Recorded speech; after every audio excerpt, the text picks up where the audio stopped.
বিসমিল্লাহিররহমানিররহিম।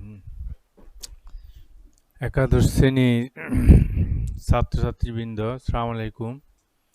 আশা করি তোমরা সকলে ভালো আছো।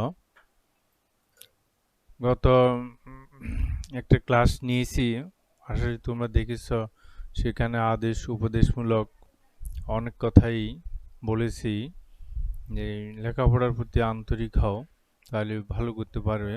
আজকে আমরা যে সিলেবাস ভিত্তিক আলোচনা করতেছি, যে আমরা আলোচনা করব, আমরা আজকে পড়ব যে ইসলামের ইতিহাস ও সংস্কৃতি। ইসলামের ইতিহাস এবং সংস্কৃতি, যে আমি মোহাম্মদ একরামুল হক, যে অধ্যাপক ইসলাম ইতিহাস ও সংস্কৃতি বিভাগ, তোমাদের কলেজেই কর্মরত আছি ইনশাআল্লাহ। তোমাদেরকে যে বইয়ের কথা বলছিলাম, যে বই নিয়েছে কিনা জানি না, যে বইগুলো লাইব্রেরিতে খোঁজ করে দেখবে। আমি আজকে আবারও বলতেছি যে এটা যে যে আমার বই মাদার্স পাবলিকেশন থেকে বের হয়েছে। দেখো এই যে বই, যে আশা করি তোমরা এই বইগুলো সংগ্রহ করবে। যে এটা হলো ফার্স্ট পেপার, আর এটা হলো যে সেকেন্ড পেপার। এই দুইটা বই তোমরা সংগ্রহ করবে, মাদার্স পাবলিকেশনস। যে তোমরা বলে আমরা নোয়াখালী কলেজে ছাত্র, আমাদের স্যারের বই আছে, বই দিন। যে আমার নাম তো বললাম, যে প্রফেসর মোহাম্মদ একরামুল হক। ঠিক আছে, আজকে আমরা যে যে সিলেবাস ভিত্তিক যে আলোচনা করব, যে আমরা গত ক্লাসে আমাদেরকে আমি বলেছিলাম যে আমাদের একটা পাঠ্যক্রম তোমাদেরকে দেওয়া হবে। ওইটা যে সম্ভবত যে ইউটিউব চ্যানেলে দেওয়ার কথা, যে সেখান থেকে তোমরা ডাউনলোড করে নিবে। কোন সময় তোমাদের মাসিক পরীক্ষাগুলো হবে, তারপর সাময়িক পরীক্ষা, বার্ষিক পরীক্ষা, পিটিএস পরীক্ষা, এবং সেখানে সিলেবাস দেওয়া আছে। যে সিলেবাস অনুসারে আমরাও যে পাঠদানের যে চেষ্টা করব।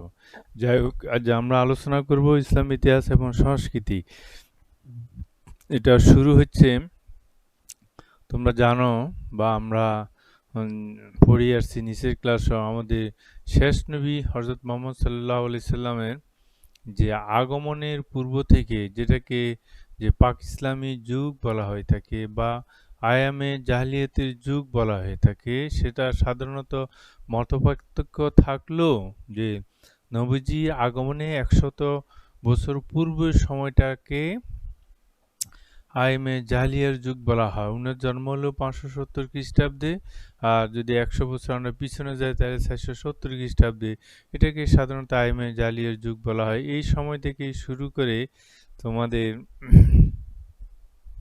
আব্বাসীয় খিলাফত পর্যন্ত। প্রথম যেই ব্যাপারে আমি একটু আলোচনা করি, যে পাক ইসলামী যুগ, এই 100 বছর সেখানে আরবের সামাজিক, রাজনৈতিক, অর্থনৈতিক এবং ধর্মীয় অবস্থা কেমন ছিল সেটা তোমাদের ওই স্যার পাস পেপার পড়াইবে, আমি সেকেন্ড পেপার নিয়ে আলোচনা করব।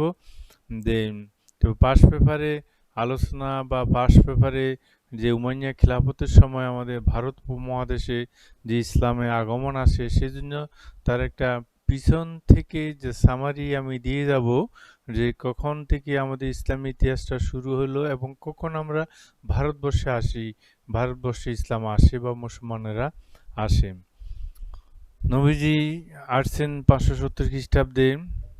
ওনার জীবনকালকেও যে 3 ভাগে ভাগ করা যায়। উমার নবুয়তের পূর্ব যুগ, নবুয়ত থেকে যে 622 হিজরত পর্যন্ত একটা যুগ, আর হিজরত থেকে নবীজির ইন্তিকাল পর্যন্ত একটা সময়। যে সাধারণত 3টি সময়কাল যে দেখি আমরা নবীজি জীবন, যে 570 খ্রিস্টে শুরু করে 610 খ্রিস্টাব্দ পর্যন্ত, এটা নবীজি এতে স্বাভাবিক জীবন, আমাদের যে জীবন ছিল ওনারা সেই জীবনই ছিলেন। যে তো ব্যতিক্রম হলো যে উনি যখন নবুয়ত প্রাপ্ত হলেন, তবে এই সময়ের যুগেও যে পাক ইসলামী যুগে আরবের যে জাহেলি সমাজ ব্যবস্থা ছিল, সেই সমাজ ব্যবস্থার সাথে ঘা ভাসিয়ে উনি চলেন না। উনি সবসময় ওনার স্বাতন্ত্র্যবোধ বজায় রেখেই, মনুষ্যত্ববোধ বজায় রেখে উনি চলতেন। অর্থাৎ এক কথায় যদি বলি, আমরা বলি যে নবীজি যে আল্লাহ আমাদের সৃষ্টিকর্তা উনি ওনাকে পরিচালনা করতেন। যে যে মা হালিমার গৃহে অনেক ঘটনা ঘটছে, আবার মক্কাতে আসছে অনেক ঘটনা ঘটছে, সেগুলো তোমরা নিচের ক্লাসে আমাদের ইসলামিয়াত আছে সেখানে অধ্যয়ন করছো, সেখান থেকে জানা আছে। আমাদের বিভিন্ন যে সূরাগুলো পড়ছো সেই সূরাগুলো শানে নজুল পড়তে গিয়ে বিভিন্ন ঘটনা জানা আছে সেখানে। তো যাই হোক, সেটা আমরা তেমন একটা আলোচনা ওখানে স্যার আলোচনা করবে। ৬১০ খ্রিস্টাব্দে নবুয়ত পাওয়ার পর থেকে অর্থাৎ মক্কাতে অবস্থানকালে উনি নবুয়ত পাইছেন আল্লাহর পক্ষ থেকে, অর্থাৎ ৪০ বছর জীবনে উনি নবুয়ত পাইছেন। তোমরা অনেকে দেখি পরীক্ষার সময় এই প্রশ্নগুলো তোমরা উত্তর দিতে পারো না, কবে শেষ নবী মুহাম্মদ সাল্লাল্লাহু আলাইহি ওয়াসাল্লাম জন্ম হয়েছেন, কবে উনি নবুয়ত প্রাপ্ত হয়েছেন, কত বছর বয়সে উনি নবুয়ত পেয়েছেন, উনার বাবার নাম কি, উনার মামার নাম কি, উনার নানার নাম কি, উনার দাদার নাম কি, উনি কোন বংশের লোক ছিলেন, এগুলো তোমরা যখন সময় এই সোজা প্রশ্নগুলো ভুল করে থাকলে এগুলো একটু দেখে নিবে, বই পড়বে। আমি গত ক্লাসে বলেছি বই পড়বে, অধ্যায় ভিত্তিক বই পড়বে এবং এই সব প্রশ্নগুলো লাল কলম দিয়ে বইয়ের ভিতর দাগায় রাখবে, তাহলে সহজে মনে থাকবে। তো যাই হোক, ৬১০ থেকে ৬১০ এটা হচ্ছে মক্কি নবুয়তের মক্কি জীবন। এই মক্কি জীবনে এখানে অনেক ঘাত প্রতিঘাত হয়েছে শেষ পর্যন্ত। যে নবীজি উম, মক্কা থেকে যে মদিনায় হিজরত করলে, হিজরত শব্দের অর্থ হলো দেশ ত্যাগ করা, স্থানান্তরিত হওয়া, যে এক স্থান থেকে অন্য দেশে চলে যাওয়া, স্থান ত্যাগ করা। যে নবী ৬২২ খ্রিস্টাব্দে যে মক্কা থেকে উনি মদিনায় হিজরত করে চলে যান, এখানে মক্কার এত অসহনীয় পরিবেশ হয়েছে যে সেখানে নবুয়তের দায়িত্ব পালন করা যে কঠিন হয়ে পড়েছে। সেই কঠিন থেকে এমন কঠিনতম হয়েছে শেষ পর্যন্ত মক্কার কুরাইশেরা যে ওনাকে হত্যা করার জন্য যখন চূড়ান্ত সিদ্ধান্ত নিলেন, তখন আল্লাহ প্রত্যাদেশ দিয়ে ওহীর মাধ্যমে, সে ওহী বর্ণনা সূরা ইয়াসিনে আছে, সেই ওহীর মাধ্যমে যে জানিয়ে দিচ্ছেন, তখন উনি মক্কা থেকে মদিনা হিজরত করেন হযরত আবু বকরকে সাথে নিয়ে উনি মদিনায় চলে যান। এরপর মদিনা জীবন শুরু হয়। সে ৬২২ খ্রিস্টাব্দ থেকে ৬৩২ খ্রিস্টাব্দ পর্যন্ত এই ১০ বছর নবুয়তের জিন্দেগি। এই যে ওই অনুসারে কোরআনের যে আয়াতগুলো দুই ভাগে বিভক্ত। একটা হলো মক্কি জীবন, যেটাকে মক্কি সূরা বলা হয়, একটা মাদানী জীবন, সেটাকে মাদানী সূরা বলা হয়ে থাকে। যে ইয়াসরিব নগর শেষ পর্যন্ত নবী মুহাম্মদ হিজরত করার পর যে যে মদিনা শহর নতুন নামকরণ করা, নামের পরিবর্তন হয়ে গেল মদিনাতুন নবী, অর্থাৎ নবী শহর নামকরণ করা হল। উনি ওখানে গিয়ে সর্বপ্রথম যে কাজটা করেছেন সেই কাজটা হলো একটা চুক্তি করেছেন বা একটা সনদ করেছেন, সেটাকে মদিনা সনদ বলা হয়ে থাকে। এই সনদ একটা যুগান্তকারী সনদ। এই সনদের মাধ্যমে নবীজি মদিনার নেতৃত্ব লাভ করে থাকেন। মদিনার তখন ৪টি গোত্র ছিল: মুসলমান, পৌত্তলিক, ইহুদি এবং খ্রিস্টান। এই ৪টি সম্প্রদায় যে ছিল, এই ৪টি সম্প্রদায়ের মাধ্যমে চুক্তি হবার পর যে নবীজি তার মিশনের কাজ হবে। দ্বিতীয় যে কাজ করলেন, উনি একটি মসজিদ স্থাপন করেছেন, যেটাকে মসজিদে নববী বলা হয়ে থাকে। এখন বিরাট অবয়ব নিয়ে বর্তমান প্রযুক্তির মাধ্যমে সেই মসজিদে নববী আছেন, সেখানে নবীজি শায়িত আছেন, নবী যেখানে বসবাস করতেন সেখানে ওনাকে সমাধিস্থ করা হয়েছে। যাই হোক, সেই এই জীবনের পর চলে আসেন যে উম, খিলাফতের যুগ। খিলাফত শব্দটা হলো প্রতিনিধি, যে ৪জন খলিফা, রসুলের একনিষ্ঠ যে ৪জন খলিফা ছিল, যে হযরত আবু বকর রাদিয়াল্লাহু তাআলা আনহু, হযরত ওমর রাদিয়াল্লাহু তাআলা আনহু, হযরত উসমান রাদিয়াল্লাহু তাআলা আনহু, হযরত আলী রাদিয়াল্লাহু তাআলা, এর ভিতরে যে উনাদের সাথে উনার আত্মীয়তার বন্ধন ছিল, রক্তের বন্ধন ছিল এই ৪জন খলিফার সাথে। প্রথম ২জন ছিলেন, এটা তোমাদেরকে ভাইভাতে জিজ্ঞাসা করা হয়ে থাকে বা পরীক্ষাও তোমাদের সিকিউ বা এমসিকিউ যে প্রশ্ন করে থাকে, যে প্রথম ২জন হচ্ছেন নবীজির শ্বশুর, পরের ২জন হচ্ছেন নবীজির জামাতা। এর মধ্যে হযরত আলী হচ্ছেন রাসূলের আপন চাচাতো ভাই, হযরত যে খাজা আবু তালেবের ছেলে। যে যে আবু তালেব নবীজিকে মক্কার জীবনে যে যে সাহায্য এবং সহযোগিতা দিয়েছিলেন, সেই আবু তালেব হযরত আলী রসুলের জামাতা হয়েছিলেন পরে, তবে উনি চাচাতো ভাই ছিলেন। এই চারজন বিশিষ্ট ব্যক্তি যে ৩০ বছর খিলাফত পরিচালনা করেছিলেন, যাতে খোলাফায়ে রাশিদুনের যুগ বলা হয়ে থাকে। এই খোলাফায়ে রাশিদুনের যুগের পরে আসে উমাইয়া খেলাফত। উমাইয়া বংশের যে শাসকেরা রাজত্ব করেছেন সেটাকে উমাইয়া খেলাফত বলা হয়ে থাকে। এই উমাইয়া খেলাফতের পরে আছে উমাইয়া খেলাফত হলো, আচ্ছা এখানে আরো একটু কথা বলে রাখি যে ৬৩২ খ্রিস্টাব্দ থেকে ৬৬১ খ্রিস্টাব্দ পর্যন্ত এই সময়কাল হচ্ছে, এই ব্যাপ্তিটা হচ্ছে খোলাফায়ে রাশিদিনে যে রাজত্বকাল। এটা মনে রাখবে যে খোলাফায়ে রাশিদিনের রাজত্ব কাল কত বছর ব্যাপী ছিল। বা খোলাফায়ে রাশিদিনে শাসনকাল শাসনকাল ব্যাপ্তি কত ছিল, কত সাল থেকে কত সাল ছিল, তোমাদের এমসিকিউ প্রশ্ন হয়ে থাকে। এর মধ্যে প্রায় ৩০ বছর, ৩২ খ্রিস্টাব্দে ৩১ পর্যন্ত, ৬৩১ পর্যন্ত চারজন খলিফা। হযরত আবু বকর যে ৬৩২ থেকে ৩৪, তারপর আছে হযরত ওমর যে ৬৩৪ থেকে ৬৪৪, তারপর হচ্ছে হযরত উসমান ৪৪ থেকে ৬৫৬, তারপর হচ্ছে হযরত আলী ৫৬ থেকে ৬১। এই হযরত আলীর খিলাফতকালে যে যে হযরত ওমরের সময় সিরিয়ার গভর্নর নিয়োগ করা হয়েছিল যে মুয়াবিয়াকে, যে সিরিয়া এখনো দ্বন্দ্ব সংঘাত চলছে, মারামারি চলছে, কাটাকাটি চলছে। যুগ যুগ থেকে আমরা দেখে আসছি যে সিরিয়াতে সবসময় যে দ্বন্দ্ব সংঘাত লেগেই আছে, এখনো লেগে আছে সে সিরিয়া থেকে। সে সিরিয়া গভর্নর ছিল মুয়াবিয়া। মুয়াবিয়ার সাথে হযরত আলীর দ্বন্দ্ব হয়েছিল হযরত ওসমান হত্যাকাণ্ডকে কেন্দ্র করে।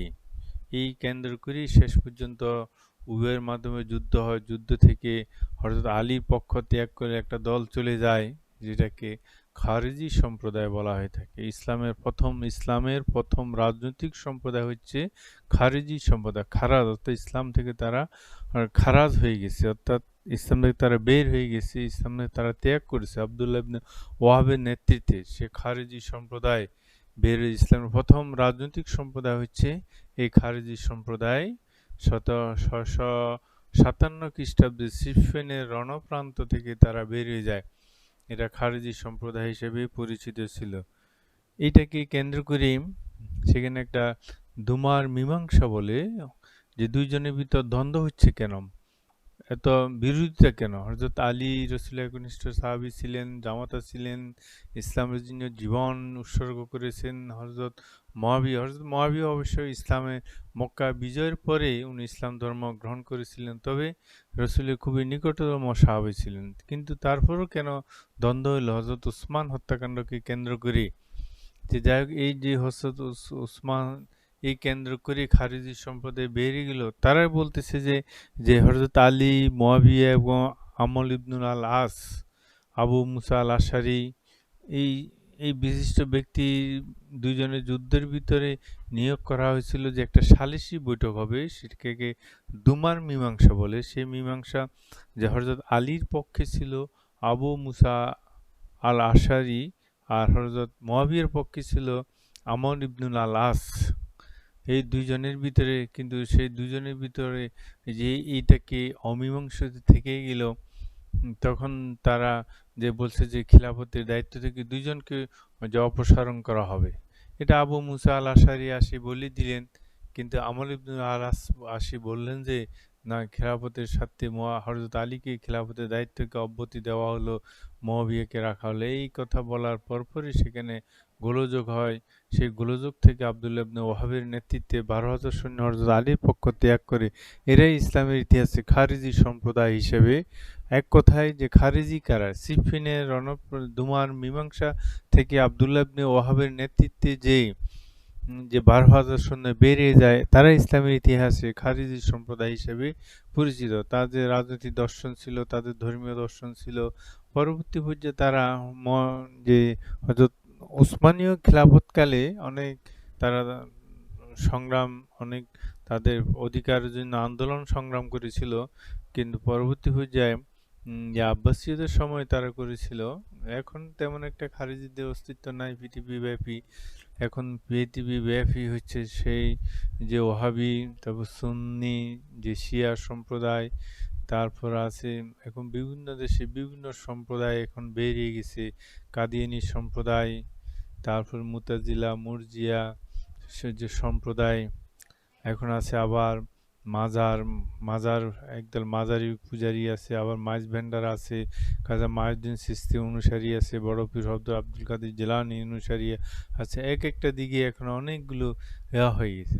পীর মানে নামাজ পড়ে না, পীর মানে কিছুই বলে না, পীরকে সেজদা করে। তোমরা এই যে সাধারণত মাঝে মাঝে যে ফেসবুকে দেখি পীরকে সেজদা করতেছে, গান গাইতেছে, মদ খাইতেছে, এটা তো ইসলামের বিধিবিধান না।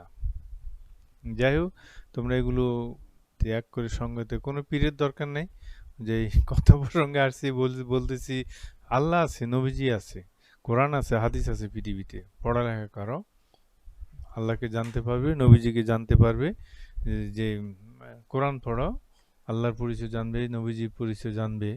যাই হোক, যে সবাই ধর্মকর্ম করবে, যে যে ধর্মের হোক, তোমরা ধর্মকর্ম করো। ধর্ম মানুষকে যে পাপ কাজ থেকে বিরত রাখে। যে আজকে আমাদের দেশে যে অনেক যে অনৈতিক কাজ হচ্ছে, কারণ আমাদের ধর্মীয় অনুভূতিটা লোপ পাই গেছে। সুতরাং ধর্ম মানবে, ধর্ম যে যার ধর্ম মানবে, তাহলে মানুষ মানে ধর্ম বিরোধিতা যদি অন্তরে থাকে, তাহলে মানুষ পাপ কাজ থেকে বিরত থাকে। যাই হোক, যে আমরা বলতেছিলাম যে সে এই খারেজি সম্প্রদায়ের হাতে তারা তিনজনকে হত্যা করবে বলে সিদ্ধান্ত নিয়েছিল। একটা ছিল আবু মুসা, আল আমর ইবনুল আলাস, হযরত আলী, হযরত মুয়াবিয়া। এই তিনজনকে, দুর্ভাগ্য আর সৌভাগ্য হোক 61 খ্রিস্টাব্দে যে হযরত আলী এই খারেজিদের হাতে নিহত হলেন। উনি প্রত্যুষে কুফা মসজিদে নামাজ পড়তে যাচ্ছেন ভোরবেলা, ফজরের নামাজ, তখন তারা হত্যা করেছিল। ওই ওই দিনে ওই দুইজন মুয়াবিয়া এবং আমর ইবনুল আলাস সকালে মসজিদে ফজর নামাজ পড়তে যান নাই। ওনারা সৌভাগ্যক্রমে বেঁচে গেছেন। হযরত আলী যে ঘাতকদের হাতে যে নিহত হলেন। এরপর খোলাফা রাশিদিনের শাসন ব্যবস্থার অবসান হলো এবং যে উমাইয়া বংশ ক্ষমতায় আসলো। ইসলামের আগমনের পূর্বে যে গোত্রদ্বন্দ্ব ছিল আরবের বুকে, এই 61 সাল পর্যন্ত সেটা মাথা ছাড়া দিয়ে উঠতে পারে নাই। যে সেখানে নবীজি বিদায় হজের ভাষণে সব কিছুই বলে গেছেন। যে বংশমর্যাদা, বর্ণ, গোত্র সকলে সমান, মুসলিম জাতি এক এবং অভিন্ন এবং একই আত্মার বন্ধনে যে আবদ্ধ। সুতরাং একে অপরের ভাই, এখানে কোনো যে বিভেদ বিচ্ছেদ চলবে না। কিন্তু পরবর্তী পর্যায়ে উমাইয়ার ক্ষমতা আসার পর আবার আরবের পূর্ব দিকে সে গোত্রপ্রথা, যে বর্ণ বৈষম্য আবার শুরু হয়ে গেল। সে মুয়াবিয়া ক্ষমতা আসে, সেই রাজতন্ত্র চালু করেন 661 খ্রিস্টাব্দে। উমাইয়া বংশ শাসন করে 750 খ্রিস্টাব্দ পর্যন্ত। মক্কা, মদিনা, তারপরে ইরাক, পারস্য, সিরিয়া, জর্দান, এইসব অঞ্চলের দিকে ইসলাম প্রচার পেয়ে গেল হযরত ওমরের খিলাফতকালে। মুয়াবিয়া ক্ষমতায় এসে সেই আবার পুরনো দিনে সেই গোত্রদ্বন্দ্ব যে মাথাছাড়া দিয়ে আসলো। শেষ পর্যন্ত উনি 779 সালে এক প্রজ্ঞাপন দিয়ে উনার ছেলেকে উনি যে খলিফা নিয়োগ করে যান। উত্তরাধিকার সূত্রে উনার ছেলে ইয়াজিদ ক্ষমতা আসে এবং ইসলামী ইতিহাসের যে রাজতন্ত্রের যে সূচনা হয়, যে রাজতন্ত্র এখনো মধ্যপ্রাচ্যে যে চলছে, সেই চলছে। তোমরা দেখো যে গত 2 দিন থাইল্যান্ডের রাজতন্ত্রের বিরুদ্ধে জনগণ সংগ্রাম করতেছে। যে তো যাই হোক, রাজতন্ত্র ইসলামের স্বীকৃত না, ইসলামের বিধানে রাজতন্ত্র গণতন্ত্র। ইসলামী রাষ্ট্রে, মুসলিম রাষ্ট্রে জনগণ যাকে চাবে সেই ক্ষমতা। তোমরা খেয়াল করে দেখবে যে হযরত আবু বকর খিলাফতের দায়িত্ব হওয়ার পর একটা ভাষণ দিয়েছিলেন। সেই ভাষণটা একটু ভালো করে দেখার চেষ্টা করবে বা জানার চেষ্টা করবে যে সে ভাষণে উনি কি বলে গেছেন। যে সেই ভাষণটা আজ পর্যন্ত পৃথিবীতে কেউ দেয় নাই। যে আমি তোমাদের সেবক, আমি তোমাদের শাসক না। যতদিন আল্লাহ আল্লাহ রসুলের পথে থাকবো, ততদিন তোমরা আমাকে অনুসরণ করবে, আর ওটার ব্যতিক্রম হলে আমাকে তোমরা ক্ষমতাচ্যুত করবে। কিন্তু কোনো প্রেসিডেন্ট, কোনো রাষ্ট্রপ্রধান, কোনো সরকার প্রধান এইসব কথা কি বলে? এখন আর বলে না। যাই হোক, সেই 750 সাল পর্যন্ত যে উমাইয়ারা ক্ষমতায় ছিল, এই 750 উমাইয়ার ক্ষমতা থাকাকালীন যে মুয়াবিয়া ক্ষমতা, তারপরে ইয়াজিদ ক্ষমতা আসে। তোমরা জানো ইয়াজিদ যেই যেই ক্ষমতা থাকাকালীন তিনটি যে বড় ধরনের অঘটন ঘটিয়েছিল। একটা হচ্ছে যে মদিনাতে হত্যা এবং লুণ্ঠনযোগ্য কারবালার হত্যাকাণ্ড, তারপর হচ্ছে কাবা শরীফে অগ্নিসংযোগ। এই তিনটি মারাত্মক ঘটনা ঘটেছে। এর ভিতর যে কাবা শরীফে যে এর ভিতর সবচেয়ে মারাত্মক হচ্ছে যে কারবালার হত্যাকাণ্ড। কুফাতে নবীজি যে নাতি হুসাইনকে হত্যা করা হয়েছিল, যে হযরত আলীর যে ছেলে, মা ফাতেমার ছেলে নবীজি যে নাতি ছিল, সেই নাতি অত্যন্ত স্নেহভাজন নাতি ছিল হাসান এবং হুসাইন। হাসানকে বিষ প্রয়োগে হত্যা করা হয়, আর হুসাইনকে কারবালার ময়দানে যে হত্যা করা হয়। তার পূর্বাঞ্চলে যে শাসন করতে ওবায়দুল্লাহ, তার সেনাপতি সীমারে যে অন্য সেনাপতি সানান ইবনে সখী সেই কুফার প্রান্তরে হযরত হুসাইনের মস্তককে যে যে দ্বিখণ্ডিত করেছিল সেখানে সবচেয়ে মারাত্মক এবং যে দুঃখজনক ঘটনা ঘটেছিল। এবং হুসাইন এত বুদ্ধিমান ছিল, সে কল্পনাও করা যায় না। সে নবীজিকে কোনো কোনো সময় যেই বিচলিত করে ফেলতেন, মাঝে মাঝে এমন এমন প্রশ্ন করতেন। একদিন এসে বলছেন যে, না না, তোমার সাথে আমার কিছু কথা আছে। নবীজি মসজিদে নববীতে বসে আলোচনা করছে, নানা ভাই একটু ভয় কর, না না, আমার প্রশ্ন জবাব দাও, তারপর তোমার সাথে কথা। ঢুকার জন্য দিচ্ছে না, কারণ সাহাবিরে ফেলে দিয়ে উনি ঢুকে গেছেন। 3-4টা প্রশ্ন করছে যে যে প্রথম হচ্ছে যে তোমার নানা কে ছিল, তোমার বাবা কে ছিল, তোমার মা কে ছিল। তুলনা করতেছে নবীজি মায়ের সাথে হুসাইনের মায়ের, এই তিনজনের তুলনা করতেছে। কোনো কোনো তাফসীর আরো একাধিক কথাও বলতেছে যে, তো বলতেছে আমার নানা ছিল আব্দুল ওয়াহাব ছিল, উনি একজন ব্যবসায়ী ছিল। আর কি ছিল? আর কি পরিচয় আছে তোমার? না, আর তো কোনো পরিচয় নেই। তো আমার নানাকে, তোমার নানা তো আমি আপনি কি? আপনি তো দুনিয়ার যে শেষ নবী, আল্লাহ প্রেরিত শেষ নবী। আপনি তো হচ্ছেন যে এই দোজাহানের যে সর্দার হবেন। আপনি সুপারিশ ছাড়া কেউ বেহেশতে যাবে না, যে আপনার সাথে তো কারো তুলনাই হয় না। যে নবী কুলের আপনি শিরোমণি, মানব জাতির যে কর্ণধার। নবীজি এই কথাগুলো শুনতেছেন আর চোখের পানি পড়তেছেন। আবার বলতেছে যে, নানা, যে আপনার মায়ের নাম কি?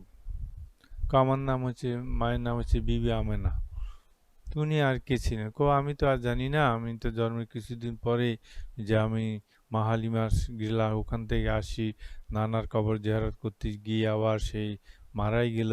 না, মা সম্পর্কে তো আর কিছু জানি না। আমার মাকে, তোমার মা তো যে ফাতেমা। যে ফাতেমা কি হবে? যে পরকালে যে জান্নাতের সর্দার হবে, সে আমার, তা এই হচ্ছে আমার মা। নবীজি সে একই অবস্থা শুনতেছে আর চোখের পানি ফেলতেছে। আবার ছিল যে বাবার কথা আসতেছে। নবীজি বলতেছেন যে যে আমার বাবা তো ছিল আব্দুল্লাহ, ওনাকে তো আমি দেখিই না, আমি তো মায়ের পেট থাকাকালীন উনি পৃথিবী থেকে বিদায় নিয়েছেন। আমার বাবাকে, আমার বাবা তো শেরে খোদা, আমার বাবা তো ইসলামের চতুর্থ খলিফা ছিল, শেরে খোদা ছিল, আসাদুল্লাহ ছিল, ইসলামের একজন নিবেদিত প্রাণ কর্মী ছিল, বেহেশতের সুসংবাদদাতা ছিল। তোমার বাবা কি এগুলো ছিল? নবীজি চোখের পানি ফেলতেছেন আর বলতেছেন যে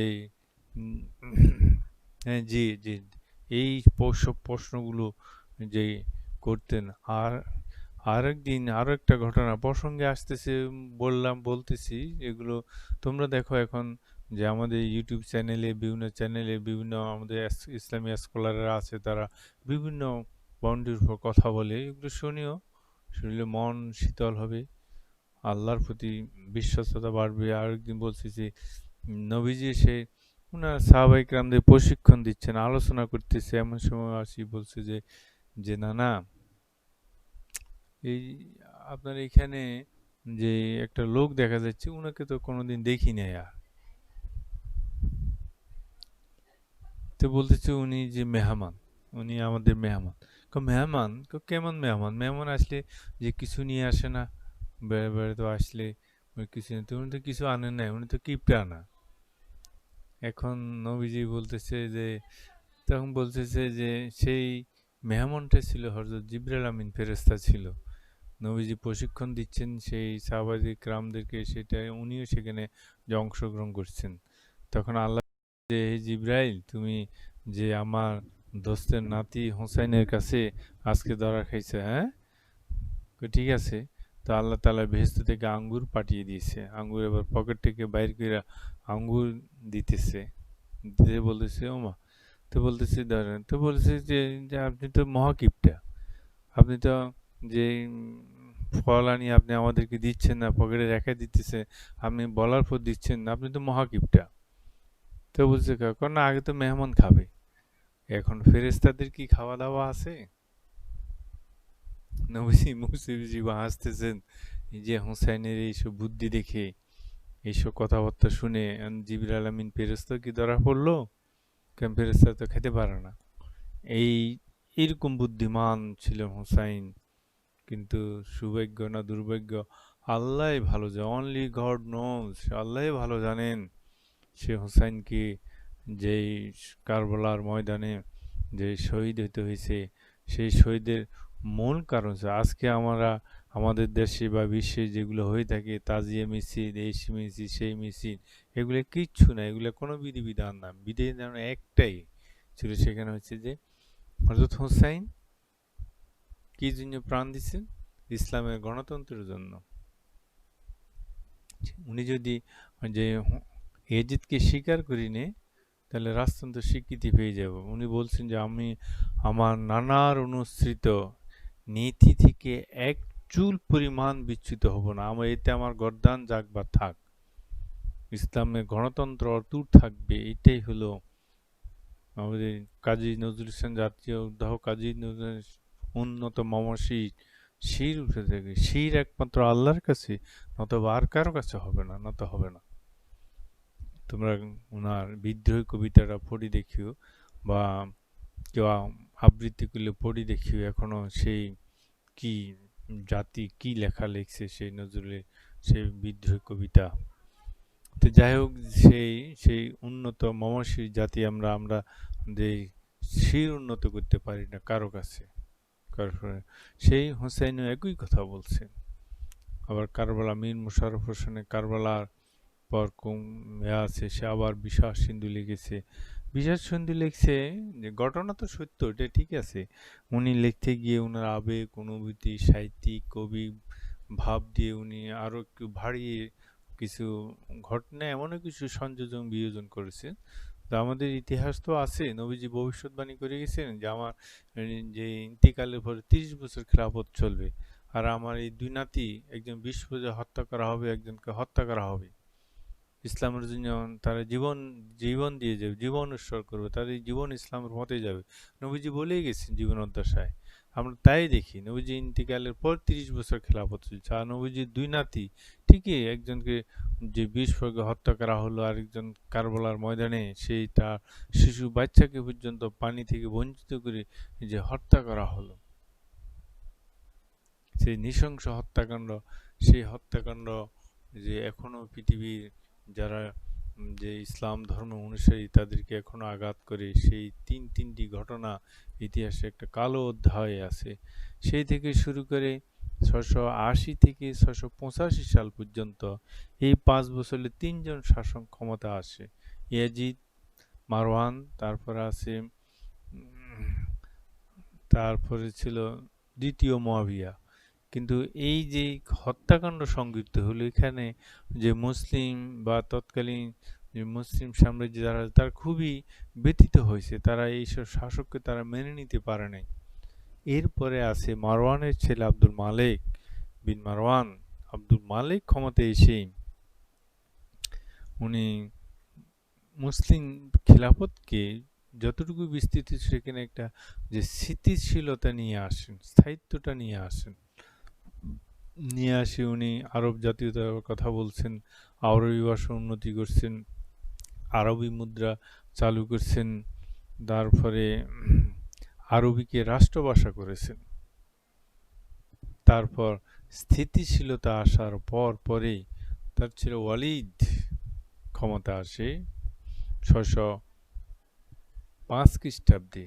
আব্দুল মালিক শাসন করেছিল ৬৮৫ থেকে যে ৭০৫ থেকে ৭১০। মুসলিম সাম্রাজ্যের খিলাফতের দ্বিতীয় সম্প্রসারণ কাজ এই ওয়ালিদের খিলাফতকালে সংগঠিত হয়, যেখান থেকে আমরা ভারত উপমহাদেশের দিকে আমরা প্রবেশ করব। আব্দুল মালিকের মালিকের ছেলে আল ওয়ালিদ ক্ষমতায় এসে উনি সাম্রাজ্য বিস্তারের কাজে হাত দিয়েছিলেন। এর মূল কারণ ছিল যে মুয়াবিয়া না দ্বিতীয় ওমর খিলাফত, প্রথম ওমর বা দ্বিতীয় খলিফা হযরত ওমরের খিলাফতকালে মুসলিম সাম্রাজ্যের যে সম্প্রসারণ হয়েছিল, যে সেই সম্প্রসারণ তেমন আর উল্লেখযোগ্য হয়নি ৭০৫ সাল পর্যন্ত। ৭০৫ সালে যে ওয়ালিদ ক্ষমতায় আসে সে সাম্রাজ্য যে উনি সম্প্রসারণের কাজ হাতে নিয়েছিলেন, যে সাম্রাজ্যিক কিছুটা স্থিতিশীলতা আছে। একটা কথা ছিল যে সমাজবিজ্ঞানের একটা কথা বলেছে, রাষ্ট্র উন্নয়নের পূর্ব শর্ত হচ্ছে রাজনৈতিক স্থিতিশীলতা। রাজনৈতিক স্থিতিশীলতা না আসলে সে সাম্রাজ্য উন্নয়ন করা কঠিন হয়ে পড়ে।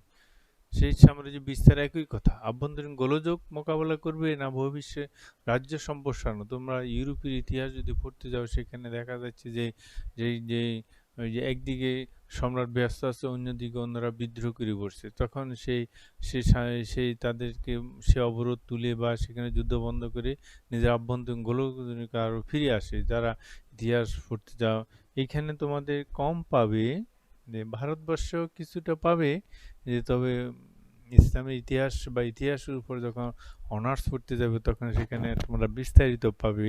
এই ধরনের অনেকগুলো ঘটনা আছে। যাই হোক, যে তখন ওয়ালিদ যে এই স্থিতিশীলতার সুযোগ নিয়ে যে সাম্রাজ্য বিস্তারের কাজে হাত দিয়েছিলেন। রাজধানী তখনও সিরিয়া আছে, তবে এখানে মনে রাখবে নবীজির জন্ম হচ্ছে মক্কায়। উনি মদিনাতে গিয়ে ইসলামী রাষ্ট্র প্রতিষ্ঠা করছে এবং মদিনাতে প্রথম রাজধানী উনি প্রতিষ্ঠা করেন। এবং সেখান থেকে যে চতুর্থ খলিফা হযরত আলী খিলাফতে আসার পর যে উনি রাজধানী মদিনা থেকে কুফা নিয়ে যান। কুফা হচ্ছে বর্তমানে ইরাকে। এই কুফা এবং বসরা নবী দ্বিতীয় খলিফা হযরত ওমরের খিলাফতকালে প্রতিষ্ঠিত হয়েছিল। সেই কুফার রাজধানী উনি নিয়ে গেছে। অনেকে বলতেছেন যে এই কুফার রাজধানী নেওয়া ওনার রাজনৈতিক একটি অদূরদর্শিতা ছিল। যে তো যাই হোক, সে যে তারপরে যে খিলাফতের যে পতনের পর ৬৬১ যে খিলাফতের পতনের পর মুয়াবিয়া এই রাজধানী কুফা থেকে উনি যেখানে শাসন করতেছে সিরিয়ার রাজধানী দামেস্ক, এখনও সিরিয়ার রাজধানী দামেস্ক, সিরিয়ার রাজধানী দামেস্কে উনি নিয়ে যান। এই দামেস্কে রাজধানী ছিল। এবং সাম্রাজ্য যখন বিস্তার লাভ করতেছিল তখন সিরিয়া কেন্দ্রীয় রাজধানী ঠিকই আছে, তবে সাম্রাজ্যকে উনি দুই ভাগ করছেন। কে? খলিফা ওয়ালিদ। রাজধানী বা দামেস্ক থেকে পূর্ব দিকের অঞ্চলকে বলা হতো পূর্বাঞ্চল, আর ওখান থেকে পশ্চিম দিকের অঞ্চল পশ্চিমাঞ্চল বলা হতো। এবং পূর্বাঞ্চলে তবে উনি তিনটি ভাগে ভাগ করছেন, পূর্বাঞ্চল হচ্ছে আর মধ্য এশিয়া। মধ্য এশিয়া হচ্ছে যে যে আমাদের থেকে উত্তর দিকে, আবার সিরিয়া বা দামেস্ক থেকে উত্তর পূর্ব দিকে মধ্য এশিয়া বলতে যে তুরস্ক, তারপরে সমরকন্দ, বোখারা, উজবেকিস্তান, তাজিকিস্তান, এসব অঞ্চলগুলো হলো মধ্য এশিয়া বলা হয়ে থাকে, যে এশিয়া মাইনর বলা হয়ে থাকে যে এইসব দেশগুলোকে। অথবা ভূমধ্য সাগরে, আরও যদি বলি ভূমধ্য সাগরের উত্তর পূর্ব দিকের দেশগুলো যে এশিয়া মাইনর বলা হয়ে থাকে বা মধ্য এইসব বলে। তবে এখন মধ্যপ্রাচ্য বলতে আমরা যে আরব কান্ট্রি দেশগুলোকে আমরা প্রাচ্য, একটা হলো দিক বুঝায় প্রাচ্য, দূরপ্রাচ্য, নিকটপ্রাচ্য, তারপর মধ্যপ্রাচ্য বলতে।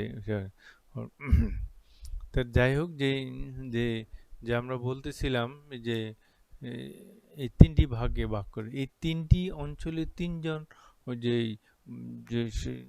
প্রাদেশিক শাসনকর্তা নিয়োগ করেছিল বা পুরো গভর্নর নিয়োগ করেছিল, আবার তিনজন সেনাপতিও নিয়োগ দিয়েছিলেন। পশ্চিমাঞ্চলে ছিল যে শাসনকর্তা ছিল মুসা বিন নুসাইর, যেটা হচ্ছে যে লোহিত সাগর পার হয়ে, অর্থাৎ আরবের সৌদি আরবের বর্তমান যে সৌদি আরব আছে এটার পশ্চিমাঞ্চল হলো লোহিত সাগর। সেই লোহিত সাগর সুয়েজ খাল দিয়ে ভূমধ্য সাগরে প্রবেশ করেছে, তোমরা মানচিত্রে দেখিও। আর এদিকে হচ্ছে যে সিরিয়া বলো, যে ফিলিস্তিন বলো, তারপরে সৌদি আরব, আর অপর পিঠে হচ্ছে যে যে মিশর, লিবিয়া। মিশরের পরে এদিকে আছে ইথিওপিয়া বা আবিসিনিয়া, এসব দেশগুলো আছে। যে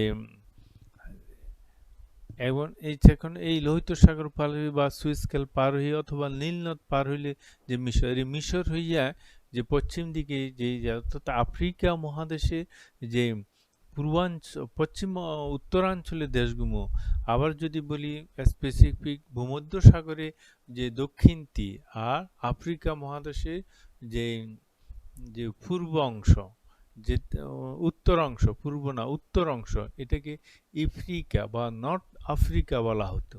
সেখানে 5টি দেশ পরপর সাজানো আছে এখন, স্বাধীন সার্বভৌম দেশ এগুলো হয়ে। একসময় ছিল যেমন আলজেরিয়া, যে ফ্রান্সের কলোনি, ইতালির কলোনি ছিল, ফ্রান্স না যে আব্বাস মাদানি, এখন সে আলজেরিয়া সম্ভবত, যে যে সম্ভবত ফ্রান্সের কলোনি ছিল। ইটালিও ছিল, যে লিবিয়া অভিযান করেছিল ইতালি সেই প্রথম বিশ্বযুদ্ধের আগে। যে অর্থাৎ মিশর, তারপরে লিবিয়া, তারপরে হচ্ছে টিউনিসিয়া, আলজেরিয়া, মরক্কো, যে আফ্রিকা মহাদেশের উত্তর দিকে এই 5টি রাজ্য একসাথে আছে পরপর, যে পূর্ব দিক থেকে পশ্চিম দিকে সাজানো। আর যদি বলি আমরা যে লোহিত সাগরের দক্ষিণ পারে এবং লোহিত সাগরের পশ্চিম দিকে হচ্ছে যে জিব্রাল্টার প্রণালী, যে জিব্রাল্টার প্রণালী লোহিত সাগরকে, যে লোহিত সাগর এবং ভূমধ্য সাগরের সংযোগকারী প্রণালী হচ্ছে জিব্রাল্টার প্রণালী বা তারিকি জিবাল। আমরা স্পেনের ইতিহাস পড়াতে গিয়ে তোমাদেরকে সেখানে তারিকি সেনাপতি ছিল তারিক, আর তার শাসনকর্তা ছিল মুসা বিন নুসাইর ছিল তার শাসনকর্তা। এটা হলো পশ্চিমাঞ্চল। আর পূর্বাঞ্চলের শাসনকর্তা ছিল যে হাজ্জাজ বিন ইউসুফ এবং তার সেনাপতি ছিল যে মোহাম্মদ বিন কাসিম। আর এশিয়া মাইনরের দিকে, যে মধ্য এশিয়ার দিকে যারা ছিল তারা ছিল যে সেনা ওবায়দুল্লাহ ছিল, যে যে খলিফা ছিল, গভর্নর ছিল। আর সেনাপতি ছিল কুতাইবা। এই তিনজন সেনাপতি, এই তিনজন প্রাদেশিক গভর্নর, তাদের পরামর্শে আল ওয়াদিদ এই সাম্রাজ্য বিস্তারের কাজ শুরু করেছিল। যে সাম্রাজ্য বিস্তার শুরু করতে গিয়ে যে মুসলমানেরা সিরিয়া, তারপরে ইরাক, সিরিয়া না, যে ইরাক, আফগানিস্তান, পাকিস্তান, পাকিস্তানের সিন্ধু নদ, সিন্ধু একটা নদের নামও, সিন্ধু আবার একটা যাদের প্রদেশের নামও, এই নদ দিয়ে ভারত উপমহাদেশে যে তখন পাক ভারত উপমহাদেশ বলতে সম্রাট অশোক এই পাক ভারত উপমহাদেশ প্রতিষ্ঠা করেছিল। সেটা হলো আফগানিস্তান, পাকিস্তান, বর্তমান স্বাধীন সার্বভৌম দেশ আফগানিস্তান, পাকিস্তান, ভারত এবং বাংলাদেশ, এগুলো নিয়ে যে তখন পাক ভারত উপমহাদেশ ছিল। তবে সম্রাট অশোকের পরে এই সাম্রাজ্য ভেঙে যাওয়ার, এত বড় সাম্রাজ্য আর প্রতিষ্ঠা করেছে, এরপরে সেন বংশ আসছে, পাল বংশ আসছে, তারা আর পারে না এই সাম্রাজ্যগুলো। এর অনেক পরে এবার মুসলমানেরা আসছে। যে এইখান থেকে আমরা দেখি যে মুসলমানরা যে আগ থেকেও যে খোলাফা রাশিদিন সম্ভবত দ্বিতীয় খলিফা তোমার এই খেলাফতকালেও ওনারা এই ভারত উপমহাদেশ দেশে অভিযান করেছিল। ওসমানের সময় ছিল, আলীর সময় আর ছিল না, তারা অভিযান যে বন্ধ করে দিয়েছে যুদ্ধ, তখন আভ্যন্তরীণ গোলযোগের কারণে যা সম্ভব হয় না আলীর পক্ষে কোনো অভিযান করা বা রাজ্য বিস্তার করা। এরপরে যে মুয়াবিয়া ক্ষমতা আসছে, উনি ভূমধ্যসাগরের তীরে, ভূমধ্যসাগরের পূর্ব দিকে কিছু দ্বীপ বা নৌবাহিনী গঠন করি, সেখানে গ্রিস, তারপরে পূর্বাঞ্চলে কয়েকটা দ্বীপ, সিসিলি, এগুলা দখল করেছে। অর্থাৎ ওনার একটা কৃতিত্ব হচ্ছে যে উনি যে যে নৌবাহিনী, আরবদের তখনও পর্যন্ত কোনো নৌবাহিনী ছিল না, উনি নৌবাহিনী গঠন করেছিলেন। তারপর এই ওয়ালিদ ক্ষমতায় আসে এই সাম্রাজ্য বিস্তার যে শুরু করে দেয় এবং সেই সূত্র ধরেই ভারত উপমহাদেশে যে মুসলমানদের যে আগমনগত 711 থেকে শুরু 12 খ্রিস্টাব্দে তারা সিন্ধু বিজয় করে যে ভারত উপমহাদেশ ইসলামে যে প্রসার যে প্রসার এবং সেখানে বিজয় পতাকা উড্ডয়ন করতে সেটা শুরু করতে করতেও প্রায় অনেক বছর লেগে গেছে এবং 1206 খ্রিস্টাব্দের দিকে ভারতের সর্বপ্রথম যে মুসলিম শাসন স্থায়ীভাবে প্রতিষ্ঠা হয়েছে 712 থেকে 1206 খ্রিস্টাব্দ প্রায় 500 বছর পর্যন্ত এই আসা যাওয়াতেই ছিল। আসা যাওয়াতেই ছিল, দখল করছে, আবার চলে গেছে, জনসাধারণ ইসলাম ধর্ম গ্রহণ করছে, শাসকের ক্ষমতা দিয়েছে, এভাবে আবার চলে গেছে। যাক সেগুলো আমরা যে আস্তে আস্তে একটা একটা করে আমরা আলোচনা করব যে আরবদের সিন্ধু বিজয় যে কারণ কি ছিল বা সিন্ধু বিজয়ের পূর্বে আরবে যে ভারত উপমহাদেশের রাজনৈতিক, সামাজিক এবং অর্থনৈতিক অবস্থা কেমন ছিল, যে কেন এদেশের মানুষ ইসলাম ধর্ম গ্রহণ করেছিল, যে সেখানে কারা গ্রহণ করেছিল, তাদের অর্থনৈতিক অবস্থা কী ছিল, তাদের ধর্মীয় অবস্থা কী ছিল, সামাজিক অবস্থা কী ছিল, এইগুলো যদি আমরা বিশ্লেষণ করি দেখা যায় যে কোনোটাই ভালো ছিল না, কোনোটাই সুসভ্যতার লেশমাত্র গন্ধমাত্র ছিল না। আমি গত ক্লাসে তোমাদেরকে আমি বলেছিলাম তোমরা যেই বর্তমান যে সুসভ্য সমাজ ব্যবস্থা যেটা বলতে বোঝায় সেটা শেষ নবী বা নবীজি মোহাম্মদ সাল্লাহ সাল্লাম সে প্রতিষ্ঠা করেছে। উনি হচ্ছে আধুনিক এই সুসভ্য সমাজ ব্যবস্থা যে প্রতিষ্ঠাতা। আমাদের একটা প্রশ্ন হয়ে থাকে যে একটা নতুন জাতির প্রতিষ্ঠাতা হিসেবে যে একটি জাতির সংস্কারক হিসেবে যে মোহাম্মদ সাল্লাহ সাল্লামের কৃতিত্ব আলোচনা করা, উনি একটি ভারসাম্যপূর্ণ, সেই জন্য একজন ইংরেজ ঐতিহাসিক বলেছিলেন এই বিশ্ব ব্যবস্থাকে যদি একজন রাজার অধীনে বা একজন শাসকের অধীনে আনা যায় তাহলে এই যে সেই শাসক হবে কে, সেই শাসক আইনে যদি সেই দায়িত্বটা যে নবী মোহাম্মদকে দেওয়া হয় যে উনার পক্ষেই সম্ভব যে এই একটা ভারসাম্যপূর্ণ, ইনসাফপূর্ণ, তারপরে সমাজ ব্যবস্থা পরিচালনা করা, কিন্তু পৃথিবীতে আর কারো পক্ষে যে সম্ভব হবে না। ঠিক আছে, আজকে এই পর্যন্তই।